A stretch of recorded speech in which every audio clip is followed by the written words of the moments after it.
अस्सलाम वालेकुम। क्या हाल चाल? उम्मीद करते हैं कि आप खैरियत से होंगे। हमारी दुआ है कि आप हमेशा खुश रहें, हंसते और मुस्कुराते रहें और इसी तरह हमें अपना प्यार दिखाते रहें। बिल्कुल जी, मेरा नाम मुअज्जम अली। मैं तारिक महमूद। मेरा नाम है रहमान अनवर। तो आज हम जिस वीडियो पर रिएक्ट करने जा रहे हैं, वीडियो का टाइटल है पाकिस्तानी इतने कांडी क्यों होते हैं। कॉमेडी तो भाई हो गए। आज भाई रहमान अनवर भी जुड़े हमारे साथ। इनके चैनल का लिंक आपको डिस्क्रिप्शन में मिल जाएगा, जरूर विजिट कर लें। देखते हैं भाई वीडियो और अपना बयान कर देंगे। कॉर्नर करते हैं 3 2 1 वीडियो स्टार्ट।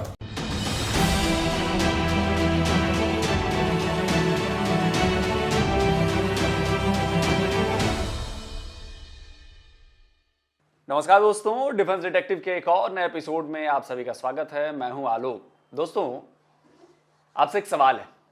सवाल यह कि पाकिस्तान के नाम में कहीं कांड छुपा हुआ तो नहीं है? मतलब पाकिस्तानी जहां भी रहते हैं वहां कांड पर कांड क्यों करते रहते हैं? जिस देश में जाते हैं वहां कांड करते हैं, जिस काम को करते हैं उसमें कांड करते हैं। लग ऐसा रहा है कि अगले कुछ सालों में दुनिया पाकिस्तान का नाम जो है वो बदल देगी और उसका नाम रख देगी कांडिस्तान। तो आज के वीडियो में पाकिस्तानियों में कुछ ऐसे ऐसे कांडों का कच्चा चिट्ठा पेश करूंगा जो पाकिस्तान के इस नए नाम को जस्टिफाई करते हैं। वीडियो की शुरुआत करता हूं पाकिस्तान के सबसे ताजा तरीन कांड से। इस तस्वीर को देखिए, यह है पाकिस्तान का बॉक्सर जोहेब रशीद। पाकिस्तान को उम्मीद थी कि उसका यह बॉक्सर जोहेब ओलंपिक में पाकिस्तान के लिए गोल्ड मेडल जीत कर लाएगा, लेकिन पाकिस्तान के इस बॉक्सर ने तो ओलंपिक से पहले ही कांड कर डाला है। जियो सुपर की इस हेडलाइन को देखिए जरा। इसी हेडलाइन में छिपा है पाकिस्तानी बॉक्सर का यह कांड। क्या लिखा है पढ़िए। Paris Olympics क्वालिफायर्स, Pakistani boxer goes missing in Italy. यानी पेरिस ओलंपिक्स क्वालिफायर के लिए गया पाकिस्तानी बॉक्सर इटली में गायब हो गया। एक्चुअली जोहेब एशियन गेम्स में ब्रॉन्ज मेडल विनर था। इटली में पेरिस ओलंपिक्स बॉक्सिंग के लिए वर्ल्ड क्वालिफाइंग राउंड होना था। पाकिस्तान के भी बॉक्सर्स वहां पहुंचे थे, लेकिन जोहेब को तो क्वालिफाइंग राउंड में पार्टिसिपेट करना ही नहीं था। जोहेब उस होटल से गायब हो गया जहां पाकिस्तानी टीम को ठहराया गया था। लेकिन दोस्तों, पाकिस्तानी बॉक्सर जोहेब ने सिर्फ होटल से भागकर ही कांड नहीं किया।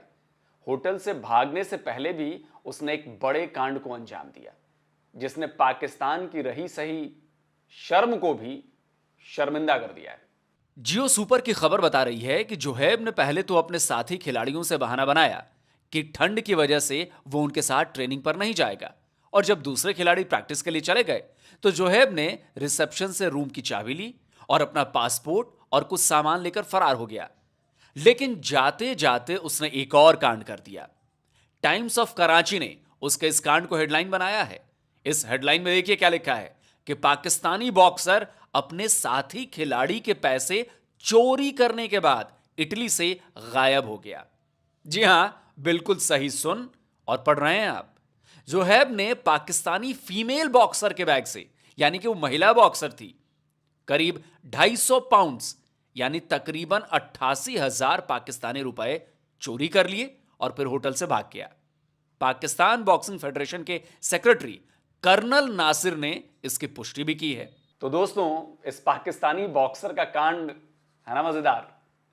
लेकिन ऐसा पहली बार नहीं हुआ है कि कोई पाकिस्तानी बॉक्सर इवेंट के लिए किसी दूसरे देश गया हो और वहां जाकर लापता न हुआ हो। यकीन नहीं आता तो आप इन दो बॉक्सर्स की तस्वीरें देख लीजिए।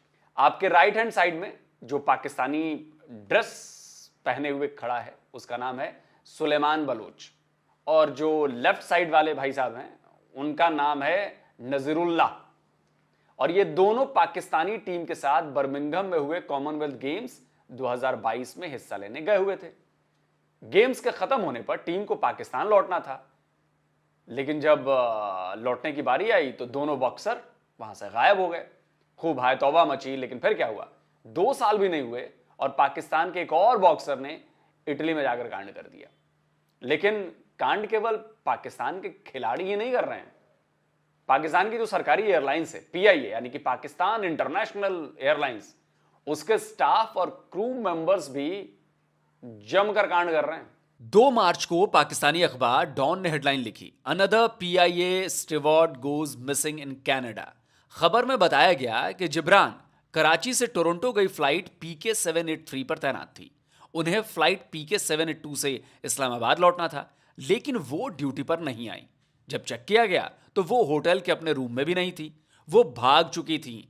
लेकिन इसी हेडलाइन में आपने एक बात नोट की, क्या लिखा था?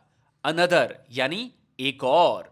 ठीक ऐसी ही हेडलाइन डॉन ने 27 फरवरी को भी छापी थी। देखिए, यह खबर थी, इस्लामाबाद से टोरंटो गई PIA की फ्लाइट PK 782 की एयर होस्टेस मरियम रजा की। Thank you PIA। मरियम ने अपने होटल के कमरे में ये नोट छोड़ा और गायब हो गई। लेकिन ये केवल 2 मामले नहीं हैं। लगभग हर महीने पाकिस्तानी एयरलाइंस का कोई ना कोई क्रू मेंबर दूसरे देश जाकर गायब हो जाता है, कांड कर देता है। दिसंबर 2023 में अयाज कुरैशी नाम का क्रू मेंबर टोरंटो यानी कि कनाडा में ही रफू चक्कर हो गया। देखिए, कनाडा के अखबार टोरंटो सन की दिसंबर 2023 की खबर भी यही बता रही है। इससे पहले नवंबर 2023 में भी PIA की 2 एयर होस्टेस कनाडा पहुंचकर गायब हो गईं। मतलब आप जिस कैलेंडर के जिस महीने पर उंगली रख देंगे, उस महीने में कोई ना कोई PIA क्रू मेंबर यानी पाकिस्तानी इंटरनेशनल एयरलाइंस का क्रू मेंबर, उसका कांड आपको नजर आ जाएगा। 2022 की इस खबर को देखिए, 2021 में भी देख लीजिए, 2018 और 2019 भी है जनाब। 2019 में तो एक एयर होस्टेस फ्रांस की राजधानी पेरिस में गायब हो गई। आपने इलीगल तरीके से यानी बिना वीजा पासपोर्ट के दूसरे देश में जाने के बारे में तो सुना ही होगा। पाकिस्तानी जानते हैं, डंकी रूट कहते हैं उसे। उसके लिए लोग कई देशों से गुजरते हैं, कभी पैदल जाते हैं, कभी बोट्स में, कभी ट्रकों में छिपकर जाते हैं। लेकिन पाकिस्तान की बात कुछ अलग ही है। यहां तो पाकिस्तान की सरकारी जो एयरलाइंस है वही डंकी बनी हुई है। कनाडा जाना हो या फ्रांस, PIA की फ्लाइट है ना, आपको बिना वीजा के पहुंचाने के लिए। एक और बात बता दूं दोस्तों, PIA के ये क्रू मेंबर्स केवल विदेशों में भागने का कांड ही नहीं कर रहे हैं, ये स्मगलिंग भी खूब करते हैं, यानी कि तस्करी। पाकिस्तानी अखबार द एक्सप्रेस ट्रिब्यून की इस खबर को पढ़िए। पाकिस्तान इंटरनेशनल एयरलाइंस के क्रू मेंबर्स जिन्हें ब्रिटेन में डिटेन किया गया था, वो वापस लौटे। क्यों डिटेन किया गया था भाई इन्हें? इन पर नारकोटिक्स स्मगल करने का आरोप था, यानी नशा स्मगल कर रहे थे। अब 2015 की इस खबर को देखिए, PIA ने अपने 5 क्रू मेंबर्स को नौकरी से निकाल दिया। क्यों? क्योंकि उनसे लंदन में अथॉरिटी ने पूछताछ की थी। खबर बता रही है कि पूछताछ स्मगलिंग और मनी लॉन्ड्रिंग के मामलों को लेकर की गई थी। 2014 में PIA का एक क्रू मेंबर मोबाइल फोन्स और दूसरे सामान की स्मगलिंग में अरेस्ट किया गया था। PIA के क्रू मेंबर्स की कांडों की कहानी इतनी ज्यादा है कि कई कई एपिसोड खत्म हो जाएंगे, लेकिन लिस्ट खत्म नहीं होगी। ऐसा लगता है कि PIA को अपनी टैगलाइन बनानी चाहिए, यहां तसल्ली बख्श तरीके से कांड किए जाते हैं। असल में पाकिस्तान की हालत न केवल खराब है, बल्कि दिन ब दिन बदतर होती जा रही है और कोई भी वहां रहना नहीं चाहता। आप सबको पता है कि वहां से पिछली बार शायद 8-9 लाख पाकिस्तानी युवा जो हैं वो चले गए। तो जिसे जहां मौका मिल रहा है वो वहां से भाग जा रहा है, निकल जा रहा है पाकिस्तान से। PIA के क्रू मेंबर्स हों या फिर पाकिस्तान के स्पोर्ट्स पर्सन हों, हर किसी को पाकिस्तान में अपना फ्यूचर जो है वो अंधेरे में दिखाई दे रहा है। और यही वजह है कि पाकिस्तान से निकलने के लिए इलीगल रास्ते भी अख्तियार किए जा रहे हैं। अब आपको पाकिस्तानियों के कुछ और कांड्स की कहानी बताता हूं। पाकिस्तानी अखबार डॉन की हेडलाइन को देखिए, 4 Pakistanis on trial for running arms to Yemen. अब आप सोच रहे होंगे कि आखिर ये मामला क्या है। मामला यह है दोस्तों कि 11 जनवरी को US central command navy forces, navy seals और US coast guard maritime safety and security की टीम ने अरब सागर में सोमालिया के कोस्ट के पास एक बोट को पकड़ा था। जब US नेवी और कोस्ट गार्ड की टीम ने इस बोट की तलाशी ली तो इसमें कई वेपन्स और मिसाइल कंपोनेंट्स और एक्सप्लोजिव्स बरामद किए गए। ये सारे कंपोनेंट्स ईरान मेड थे। इसके बाद US नेवी ने बोट के कैप्टन और उस पर मौजूद सभी लोगों को गिरफ्तार कर लिया। पूछताछ में पता चला कि बोट का कैप्टन पाकिस्तानी है। उस बोट पर और भी 3 पाकिस्तानी मौजूद थे। ये सभी लोग ईरान से हथियारों की स्खेप को लेकर यमन जा रहे थे। इन चारों पर अमेरिकी कोर्ट में केस चलाया जा रहा है। डॉन ने इन चारों के नाम भी पब्लिक किए हैं। पहला नाम है मोहम्मद पहलवान, दूसरा है मोहम्मद मजहर, तीसरे का नाम गुफरानुल्लाह और चौथा है इजहार मोहम्मद। अब ये कांड नहीं है तो और क्या है बताइए। हुतियों को सपोर्ट करने के लिए पाकिस्तानी ईरान से यमन हथियारों की सप्लाई कर रहे थे। वो हथियार जिनका इस्तेमाल बैलिस्टिक और क्रूज मिसाइल्सों में करके हुतीज जो हैं वो रेड सी में जहाजों को निशाना बना रहे हैं। मतलब कहां पाकिस्तान, कहां यमन, अमेरिका और ईरान की तनातनी है, इसलिए ईरान के बैकअप से हूती अमेरिका को टारगेट कर रहे हैं। अब इसमें पाकिस्तान कहां से बीच में आ गया और पाकिस्तानी कहां से आ गए? लेकिन पाकिस्तानी तो पाकिस्तानी है, वो हर जगह टांग अड़ाएंगे, वो तो हर किसी के फटे में टांग अड़ाएंगे और फिर लतियाए जाएंगे, फिर कहेंगे कि जी हमारे साथ तो साजिश हो रही है। यहां भी वही हुआ, चले थे हूतीज की मदद करने, अब अमेरिका की जेल में सालों सड़ेंगे। तो ये थी पाकिस्तानियों की कांड कथा। आपको ये वीडियो कैसा लगा कमेंट करके जरूर बताएं, और पाकिस्तानियों की ये जो कांड कथा है इसको ज्यादा से ज्यादा शेयर करेंगे तो अपन लोगों को ही मजा आएगा और बाकी अथॉरिटीज तक भी बात पहुंचेगी कि भाई पाकिस्तानी जो है वो कितने कांडी हैं। तो भाई इसको ज्यादा से ज्यादा शेयर करिए, लाइक करिए, और पाकिस्तानी चूंकि इस वीडियो को डाउन कराने की कोशिश करेंगे, इसको डिसलाइक करेंगे, तो लाइक आप लोगों को ज्यादा करना है भाई, तभी जाकर मामला सेट होगा और ये लड़ाई जीतेंगे। तो जिन लोगों ने अभी तक डिफेंस डिटेक्टिव को सब्सक्राइब नहीं किया है तो भाई आप लोग सब्सक्राइब कर लीजिए, साथ में बेल आइकॉन भी प्रेस कर दीजिए, जिससे जैसे ही कोई वीडियो मैं यहां से अपलोड करता हूं उसकी जानकारी जो है वो आप तक फौरन पहुंच जाएगी। जल्दी मिलता हूं एक और नए एपिसोड के साथ। नमस्कार, जय हिंद।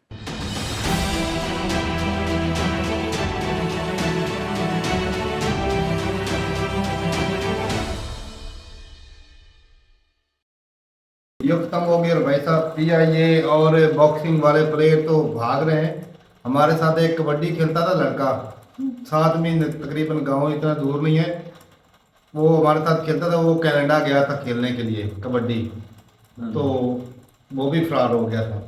बिल्कुल यार, आप देख रहे कि अब लोग ट्राई करते हैं कि डंकी लगाते हैं, बीच में से जाते हैं, कोई मर जाते हैं।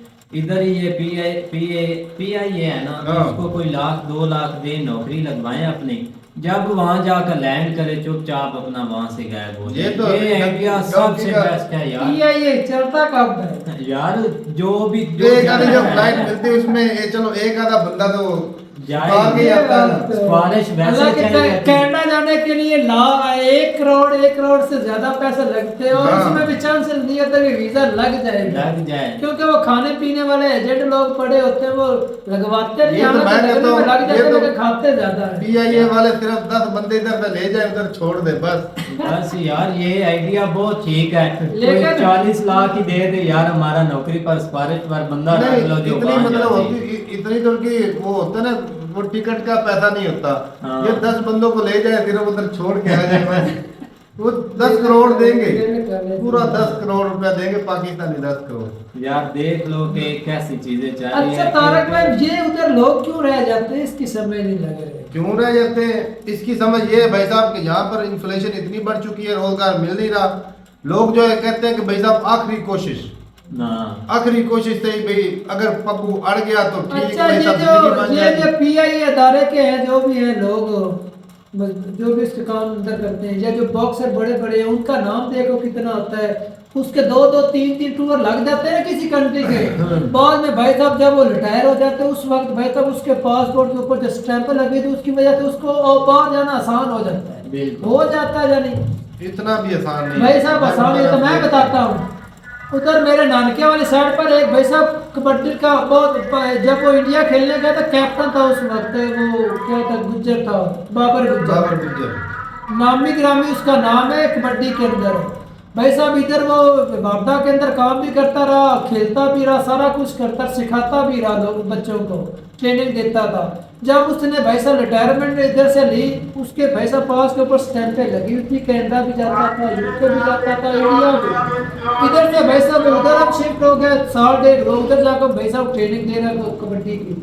नहीं, खिलाड़ी भी अच्छा था, जाना आसान हो जाता है भाई साहब, 1-2 टूर लग जाए उसके लिए आसान होता है, कोई पैसा नहीं इतना ज्यादा, लेकिन वो लड़का था, ये बदनामी तो कंट्री के कारण, ये एक कंट्री की बदनामी करती है ना, जो मतलब के जो अब ये जहाज वाले हैं, इनको तो बेचारों को तो नहीं ना वीजा मिलेगा, इनकी तनख्वाहें कितनी ज्यादा होती है, यही 20-25 हजार होती है, इनमें नहीं गुजारा होता है। अब देख लो ये जो टैलेंट उधर जाकर गुम हो गया है, पीछे से भाई साहब हमारे जो है अदारे इस तरह के टैलेंट को वो प्रमोट ही नहीं करेंगे। ये अच्छा, बात भी एक और भी बेचारे के तो भट्टे बाद ही है ना, जो पीछे से टैलेंट था, भट्टे बाद ये बिल्कुल एग्री करता हूँ, बट इससे कंट्री का नाम, इमेज जो है वो खराब होती है। अच्छा बात ये भाई साहब, मैंने ना नेशनल गेम्स में एक बार पार्टिसिपेट किया था, कई दफा आप लोगों को बता चुका हूँ। और जिसमें पूरा नेशनल गेम्स का आपको पता ही होगा कि जिसमें पूरे महकमे जितने भी सरकारी महकमे होते हैं वो भी पार्टिसिपेट करते हैं और दूसरे स्टेटें भी वो भी पार्टिसिपेट करते हैं। मैं जी पंजाब को रिप्रेजेंट कर रहा था 100 मीटर रेस में, तो मैं नंबरों में तो नहीं आया था भाई साहब, लेकिन ये था पार्टिसिपेट किया था मैंने। लेकिन उसमें क्या हुआ था, जो फर्स्ट आया था उसको जी 5,000 रुपया इनाम दिया गया था। वैसे तो भाई साहब एक मेडल ही बंदे के लिए ना, एक खिलाड़ी के लिए मेडल ही काफी होता है, लेकिन भाई साहब पेट भी कोई चीज मांगता है। बिल्कुल। एक नेशनल लेवल का इवेंट, उसमें सिर्फ 5,000 मिल रहा है। अंदाजा लगाओ फिर वो एथलीट, अगर एक दिन एथलीट की ट्रेनिंग बंदा कोई कर ले ना, उसको अंदाजा होगा भाई साहब कितना मुश्किल होता है। तो वो मैं सोच रहा हूँ कि भाई साहब फर्स्ट आने पर सिर्फ 5,000 मिल रहा है, उसकी नौकरी क्या होगी, उसका फ्यूचर क्या होगा, वो खाएगा कैसे, पिएगा कैसे, सारा निजाम देखना होता है कि नहीं देखना होता? ये भी होता है यार जो हमारा वो नेजा फेंकता है उसका जलन प्रेशर। हाँ उसको आप देख लो, वो अपने खर्चे पर बाहर जाता है, कोई भी उसको बंदा पीछे से सपोर्ट नहीं करता। पहली जो उसने गेम की है ना, उसने खुद बताया कि सारा खर्चा उसने अपना खुद से किया, सारे का सारा। लेकिन बाद में जब वो एक ट्रेंडिंग में आया, जब लोगों ने वीडियो देखी, एक गवर्नमेंट की एक बोला, तब जाकर एक गवर्नमेंट ने उसको बाद में सपोर्ट की है। पहले वो सारा खर्चा वो अपना करता भाई हमारी सरकारी जो इदारे हैं वो खा जाते हैं, पैसा लगाते ही नहीं, सिर्फ ले दे के क्रिकेट के ऊपर पैसा लगाते हैं। वो भी आपको पता ही होगा कि पिछले दिनों यहाँ पे वो करवानी थी कोई लीग, और हमारे स्टेडियम में लाइटें ही नहीं थी। हमारे सरकारी इदारे खा भी जाते हैं ना हमारे यहाँ, लेकिन हो रही है, लेकिन भाई वो पता चला था ना, लाइटें ही किसी ने उतार ली थी। ये था हालत, कुर्सियां फाड़ देते हैं भाई, जो इनको चीज मिले बस सुकून तो से। हमारा जो ना स्पोर्ट्स के रिलेटेड जो ना निज़ाम, हालांकि कई बंदे गांव में भी इतने टैलेंट वाले बंदे भाई साहब, ये हमारे गांव में एक लड़का था हाई जंप लगाता था, वो बगैर वो होता ना वो गद्दे के, जमीन पे वो खोद के लगाते थे हम जब ट्रेनिंग करते थे हाई जंप की, तो उसका 6 फुट 2 इंच 3 इंच वो जंप लगाता था। वो ऐसे ही बगैर किसी कोच के ट्रेनिंग के, वो बस खुद से ही। अगर ऐसे बंदे को ट्रेनिंग दी जाए, सपोर्ट किया जाए, तो वो बन सकता है कि नहीं प्लेयर? बन सकता है, बस स्पोर्ट वाला कोई इधर काम लेकिन नहीं भाई है। बहुत यहाँ पे ना नाइंसाफी होती है। जो सरकारी महकमे वाले थे वो भाई पैसा खा जाते हैं, प्लेयरों तक कोई चीज पहुंचती नहीं। एक एथलीट जो है ना, हमारे गांव का एक मेरे साथ लड़का दौड़ता था, वो एथलीट है भाई, उसकी ना 40,000 कितनी तनख्वाह है। अगर वो 3 महीने ट्रेनिंग करे ना, वो कैंप में रहता है, वहां पर भी खाता है, और वो खुद से पल्ले से वो सारा खर्चा उसका उधर ही लग जाता है। तो वो अगर उसके बीवी बच्चे हो तो वो उनको सपोर्ट कैसे करें? यार ये सैलरी बहुत कम मिलती है भाई। ये चीज आप इंडिया की तरफ देख लेना, क्रिकेट तो है ही है, उसको स्पोर्ट है, कोई ऐसे हम नहीं मानते कि उसको स्पोर्ट नहीं, लेकिन इंडिया में जो भी गेम है ना, फुल उसको सपोर्ट किया जाता है। भाई साहब टैलेंट की कदर है ये। अक्सर आपने देखा होगा जितने भाई साहब कहीं जो है ना गांव लेवल हो गए, पे लेकिन भाई साहब उसके अंदर सरकारी इदारों वाले कहीं भाई खराबियां करते हैं। यार पीएम मोदी खुद उनको काल पे ले लेकिन गए। खेल के मैदान में भाई साहब इंडिया के जो है ना, जो भी एथलीट है या जो भी जिस तरह किस्म की गेम होती है भाई साहब, उसमें वो इंडिया का अब नाम उठ रहा है ना, अब थोड़ा सा उन्होंने टाइट किया तो उठाए। पहले आता था एक आधा मेडल आता था, वो भी पता नहीं ब्रोंज स्नो नहीं आता था, अब तो गोल्ड ले रहे हैं। उन्होंने ध्यान दिया तो आगे नहीं बढ़े। हमारा सिर्फ 25-30 लेकर हमारे यहाँ तो 2-3 ही लगते हैं, तो उधर तो 25-30 तक चले गए, 50 तक पिछले हाँ दिन गए थे। 100 क्रॉस कर लिया था मेरे ख्याल में किसी गेम में। हाँ बिल्कुल, इस बार काफी ज्यादा है। अब मुकाबला कर रहे हैं भाई साहब, दुनिया को कम्पीट चलेंगे ठीक है भाई साहब, ये ना मजबूरी है, कांड नहीं आप बोल सकते। नहीं। कांड भी है, मजबूरी भी है भाई साहब। वो कहते हैं, आपने कहावत तो सुनी कि पाकिस्तान से जिंदा भाग, तो उन्होंने बस ना एक जिंदा भागने की कोशिश की है। आपको पता ही कि वो डंकी लगा के 350 बंदा मर गया था। बिल्कुल। और वैसे तो भाई इंडियन भी डोंकी लगाते हैं, एक शाहरुख खान की मूवी भी आई थी डोंकी, आप लोगों ने शायद देखी है। हरियाणा से, पंजाब से बहुत ज्यादा जाते हैं भाई साहब, मैक्सिको के बॉर्डर से होके यूरोप भी जाते हैं। बिल्कुल जाते हैं, बहुत जाते हैं भाई साहब। ऐसा नहीं कि इंडियन जो है वो डंकी लगाते नहीं, सिर्फ पाकिस्तान लगाते हैं, बहुत लगाते हैं, लेकिन वो आपकी वो नजरों से आपको शायद वो दिखा नहीं होगा। तो एक बार उधर भी थोड़ा सा नजरसानी करें। लेकिन इस तरह के कांड तो नहीं करते, ये बात है। कौन है? इतने बड़े अदारे के अपने कंट्री को रिप्रेजेंट कर रहे हैं, बैठ जाकर अभी ढूंढना, अभी आज ही ढूंढना, कोई ना कोई उधर से भी भागा ही होगा, मिल जाएगा कोई ना इसका कोई। पता यार नहीं, ये लेकिन चीजें हमारे चलती यहाँ रहती हाँ हैं। ये होती रहती, कई कंट्रियों से भाग जाते हैं भाई। हमारा वो क्रिकेट का ना एक भाग गया, लेकिन वो तो भाई बाद में उसका जो इंटरव्यू आया, ये क्या नाम था, अब मुझे नाम नहीं याद आ रहा, लेकिन ना वो क्रिकेटर था, वो भाग गया था, उसको बोला था कि आपने आउट हो जाना है, लेकिन उसने भाई साहब को मैच जितवा दिया। हाँ तो और वो देखा हुआ शायद इस तरह करके ना वो बड़े वो मार रहा था, नारेबाजी कर रहा था। बिल्कुल, तो ये चीजें चलती रहती हाँ, हैं भाई। वो भी भागा था, लेकिन वो तो भाई साहब जान बचाने के लिए भागा था डर की वजह से। तो ठीक है भाई, अपनी राय जरूर बताइएगा कमेंट सेक्शन में, जरूर बताइएगा कि इंडिया से भी क्या इस तरह भागते हैं या सिर्फ ये काम पाकिस्तानी सर अंजाम दे रहे हैं। तो ठीक है भाई, मिलते नहीं वीडियो के साथ, तब तक के लिए इजाजत दें। अल्लाह हाफिज़।